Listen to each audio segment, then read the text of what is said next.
Харалт Паркер мужийн ойг газар болгон базар болох ёстой гэж шийдсэн. Кембрижээс ой зүгт машинаар ердөө 1 цагийн зайд оршдог тул гэрлэг ойр байсан тул амар хэлбэр аялал хийх боломжтой байсан ч хангалттай бол том нь цөл рүү жинхэнэ зугтаж байгаа мэт сэтгэл төрүүлгүц байв. Том гэж хэлэхэд би хитрхийл дэнд том байв. Би догно ойртоход илүү нарийдсан төлөвлөлт хийж зардлаа бууруулахын тулд нөөц бололцоогоо ашиглаж эхэлсэн. Миний хуужин зэмэрсэн бөгсгөө шалгалтанд арайгийн дэнсэн боловч Марк аавынхаа гаражаас эртний хоёр хүний майхнаа ухаж амжсан байхад ой руу явах ёстой байсан юм. Хэд илүү цооргоотой байсан ч энэ хэвээр байв.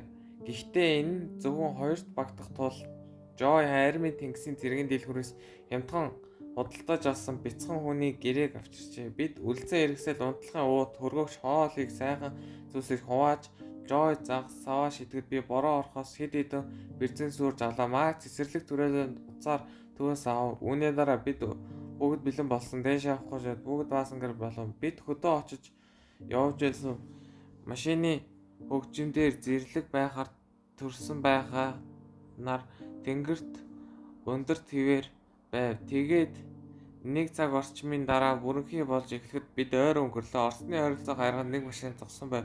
Өөртөө үслэх жижиг модон бохлог дугуйн дээрсэн бэрээр цуслангийн хэсэгт олов.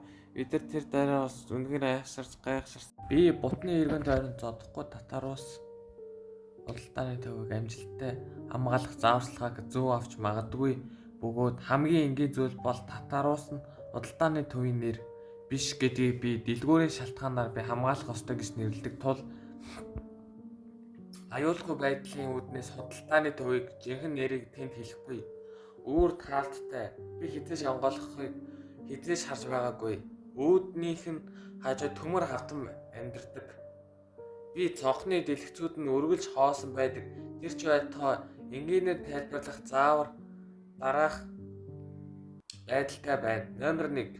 Цагны 2 дугаарт тоот татрыг хэнийгч бүү орвол 3 дугаарт хэнийгч бүү гарга. Би оройны 20 цагаас үүрийн 4 цаг хүртэл ажиллана. Даваа гаригаас баасан гариг хүртэл ажиллана. Тэгвэл би зүгээр л нэг харгас харьцангуй өрөвдөлтэй дунд иргэм насны эрэгтэй ганцаараа энэ худалдааны төв над чиг өөр 5 эрэгтэй эсвэл 5-ын зарим нь эмэгтэй хүн байж магадгүй гэж бодож байна. Тэдний хоёр нь амралтын өдрөөр хичээлдэг гэж би сонсдог.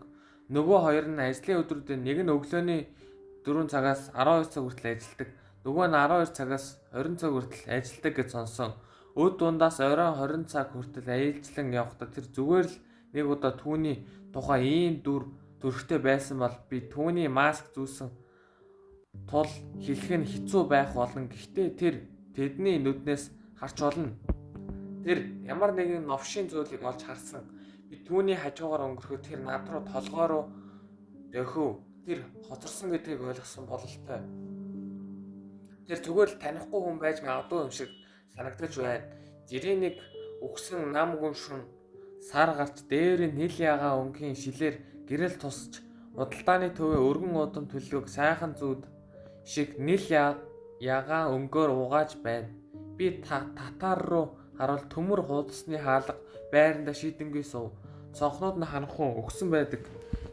Тэр зарим нэг шүн дундаас ямар нэгэн зүйл гарч ирэхийг сонсож болно. Кофенаас балгачгаад сандал дээр тухлан суугаад миний сандал энэ бол худалдааны төвийн массажны сандлуудын нэг нь энэ нь асаагүй байгаач аятан хэвээр байна. Би нэг чигэвчний хөгжим эсгэлэх амрааж гítэл нэг чигэвчний дууг таслах эхлэхэд би бүхэндээ ярваж чихнээсээ нахиа суугалж ав. Охиндоо юу хийх хайх тухай өчүүгөө санаа надад 8 жил юм төрсөн. Тэр үед сайн байсан байх гэж бодож байсан ч одоо тийм сайн биш байгааг тэд энэ бүхэн хугацаанд маш сайн төвчиж байсан ч энэ урам зориг хугарсан зүйл гэж бодож байна. Өнөө өрөө Жолиныг сонсож байна. Эсвэл ажилд олгогчдоо маш их хичээж байна. Намайг энэ албан тушаалын төлөө хайсан нууцлаг хүмүүс байсан.